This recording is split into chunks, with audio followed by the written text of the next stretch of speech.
2010년 3월 천안함에서 임무를 수행하던 대한의 아들들은 도를 넘은 북한의 어뢰로 인해 생사의 기로에 서야 했다. 그리고 아들 같은 후배들을 구하기 위해 모든 것을 걸고 바다로 뛰어든 선배 군인이 있었으니 그는 전역을 2년 앞둔 한주호 준위였다.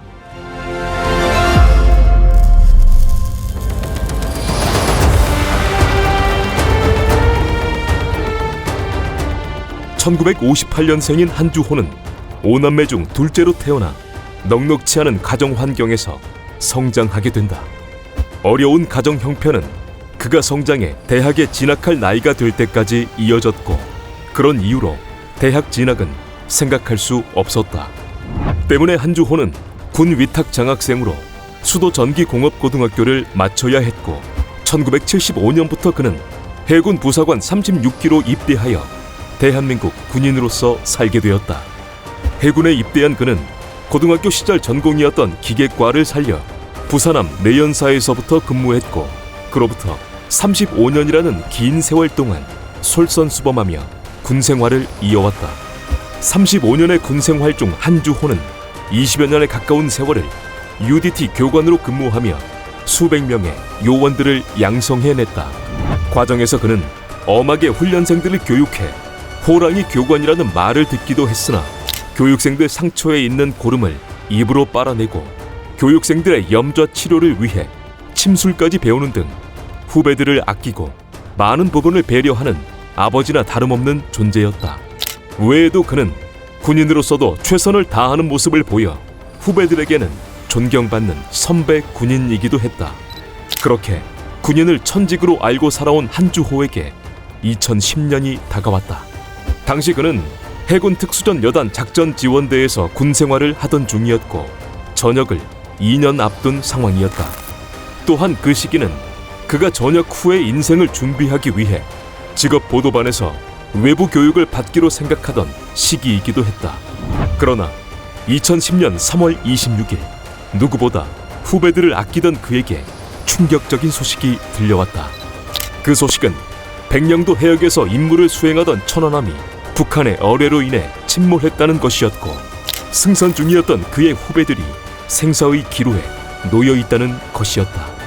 경남 진해에 있던 사무실에서 사고 소식을 들은 한주호는 자신에게 출동 명령이 내려지기도 전에 먼저 구조 작업에 자원했고, 사고 해역에 조류가 거세고 수심이 깊어 후배들에게만 맡기기는 위험하단 말을 남기며 백령도로 향했다. 아들과도 같은 후배들을 구해야 한다는 생각에 한주호는 소속 부대 부하대원 10명과 함께 헬기를 타고 사고 해역에 도착했다. 현장에 도착한 한주호가 처음부터 구조 작업에 투입됐던 것은 아니었다. 그는 현장 지휘관을 보좌하고 어려운 환경에 있던 후배 대원들에게 구조와 수색에 대한 베테랑으로서 전반적인 조언을 하려 했었다. 하지만 현장의 상황을 둘러본 그는 깊고 찬 바닷속에 있을 후배들 생각에 자신이 그대로 있으면 안 된다 생각했고 누가 말릴 겨를도 없이 구조작전에 뛰어들었다. 그렇게 한주호를 비롯한 많은 이들이 구조작업을 이어갔고 12시간가량 구조와 수색 작업을 하던 일진 선발 대원들은 함체로 추측되는 물체를 발견했다. 하지만 거센 물살 때문에 작업이 어려워 임시 부표만 설치해놓고 핸드 GPS로 좌표만 찍어놓은 상황이었다. 물살만 거세지 않다면 문제는 없겠지만 물살로 인해 어렵게 찾아낸 물체가 급류에 휩쓸려 어디론가 이동한다면 구조 작업이 더욱 막막해질 수 있는 상황이었다. 분명 누군가는 한치 앞을 내다볼 수 없는 바다의 상황을 이겨내고 함체로 추측되는 물체에 부표를 연결해야 했지만 바다의 상황은 쉽지 않았다. 그때 어디선가 내가 들어간다 라는 말이 들려왔고 그 말을 한 사람은 바로 한주호였다.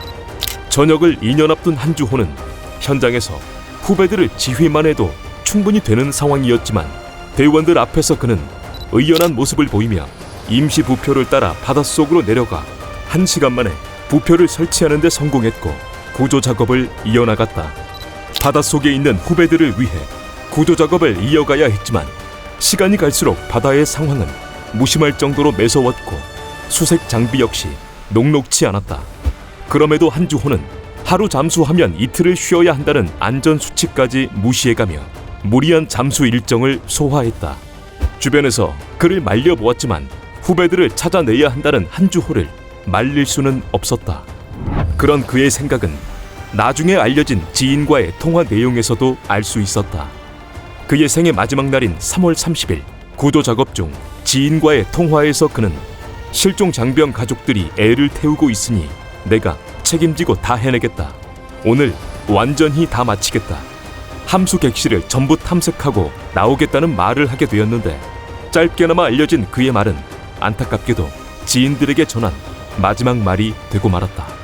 현장에 도착한 후부터 무리한 잠수를 이어가던 그는 3월 30일 오후 2시 30분경 주변의 만류에도 불구하고 내가 먼저 들어가 안전을 확보하겠다 말한 뒤 잠수를 하게 되었다.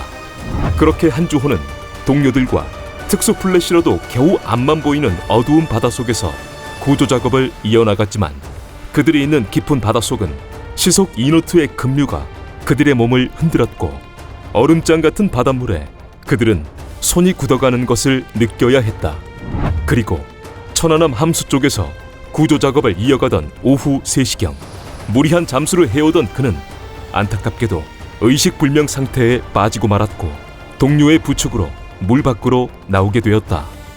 물 밖으로 옮겨진 그는 급히 인근 해역에서 구조 작업을 돕고 있는 미 구조함으로 이송되었고 심폐소생술을 바로 받아보았으나 아쉽게도 그는 깨어나지 못했고 그렇게 한주호는 대한민국 역사 속의 참 군인으로 남아야 했다.